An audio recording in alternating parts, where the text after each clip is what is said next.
Sindhi academy में बेतौर शागिर्द शामिल थियण जे लाइ वेबसाइट जे मुख्य सुफ़े ते ॾिनल रजिस्ट्रेशन बेतौर शागिर्द जे बटण ते क्लिक करियो। क्लिक करण खां पोइ रजिस्ट्रेशन फॉर्म खुली ईंदो। हुन में घुर्बल डेटा दाख़िल करियो। तव्हांजो नालो, यूज़र नालो, ईमेल एड्रेस, पासवर्ड जी तस्दीक करे तंहिंखां पोइ मोकिलियो जे बटण ते क्लिक करियो।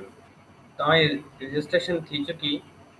हाणे लॉगिन थियण जे लाइ तव्हां डैशबोर्ड ते क्लिक करियो।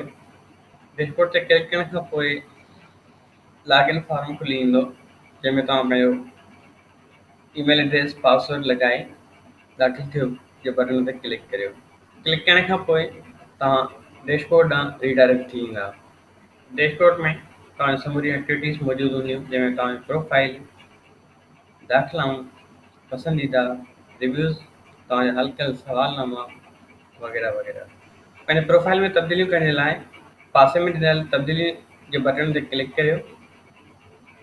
तंहिंखां पोइ जेका बि तव्हांखे तब्दीली करणी हुजे उन ते क्लिक करियो। मिसाल मुख़्तसर तारीफ़ हुते आउं लिखां थो ऐं हेठियां बटण प्रोफाइल अपडेट करियो जे बटन ते क्लिक करियो।